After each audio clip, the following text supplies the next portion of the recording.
हर कोई जानता है कि बेटियां बाप के दिल का नूर होती हैं, बाबा के दिल का सुकून होती हैं। एक बाप ही तो है जिसके होने से बिनते हवा को तहफ़्फ़ुज़ का एहसास होता है। लेकिन जब मुहाफ़िज़ ही कातिल बन जाए तो कोई क्या कहे, जब आपकी जाए पनाह ही मक्तलगाह बन जाए तो कोई क्या कहे, जब खिलौने आलाए कत्ल बन जाएं तो नन्ही कलियां कहाँ जाएं। हम बात करें जनाब एक ऐसे केस की जिसकी अब क्लाइमेक्स हुए और हमने देखा कि मीडिया पे तकरीबन 1 साल इस स्टोरी को हम देखते रहे हैं और इसकी हाइप बनी रही, लेकिन समझ नहीं आ रही थी कि हुआ क्या है। ये कहानी है जनाब बरतानिया की 10 साला नन्ही सारा शरीफ की, जो 10 अगस्त 2023 को वॉकिंग में अपने घर के बंकर बेड में मुर्दा हालत में पाई गई।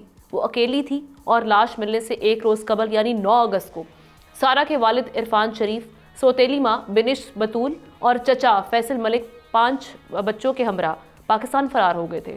फोरेंसिक पैथोलॉजिस्ट और हड्डियों के माहिर डॉक्टर नथेनियल कारी ने इस ट्रायल के दौरान अदालत को ये बताया कि रिपोर्ट से पता चलता है कि मासूम सारा के जिस्म पर 70 से ज़ायद ज़ख्म थे।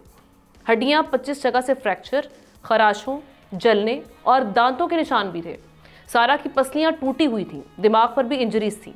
उससे बैट यानी बल्ले आयरन रॉड से मारा पीटा गया था और तकरीबन 2 साल से, जी हाँ 2 साल से ज़ायद अरसे से बहीमाना तशद्दुद बर्दाश्त करती रही ये बच्ची।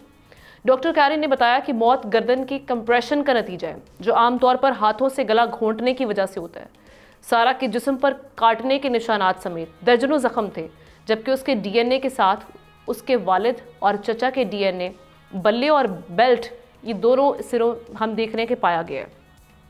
सारा केस के तफ्तीशी बरतानवी ऑफिसर मार्क चैंपियन का ये कहना है कि मैं अपनी पुलिस सर्विस के 30वें साल में हूँ, लेकिन पूरे करियर में कभी कोई ऐसा केस नहीं देखा जिसमें एक नन्ही बच्ची को इस कदर हौलनाक तशद्दुद का सामना करना पड़ा हो।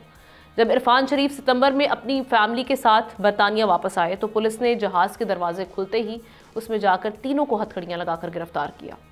वो तीनों 1.5 साल से पुलिस कस्टडी में हैं, जबकि सारा कत्ल केस का ट्रायल 1.5 महीने पहले शुरू हुआ। 6 वीक्स ट्रायल चला। इरफान शरीफ 6 रोज़ तक अदालत में जूरी के सामने हर इल्ज़ाम से इनकार करते रहे और सारा इल्ज़ाम अपनी बीवी के सर डालते रहे। लेकिन 7वें रोज़ इस सफ़ाक बाप ने एक यू टर्न लिया और कांपती आवाज़ में तस्लीम किया कि उसने कई हफ्तों तक अपनी बेटी को बार बार तशद्दुद का निशाना बनाया और इतना मारा कि बिलाखिर वो मर गई। 11 दिसंबर 2024 को लंदन की अदालत ने सारा शरीफ कत्ल केस का फैसला सुनाते हुए सारा के वालिद इरफान शरीफ और सौतेली माँ बिनिश बतूल को कत्ल का मुजरिम करार दे दिया, जबकि मुजरिमान को सजाएं अगले हफ्ते सुनाई जाएंगी।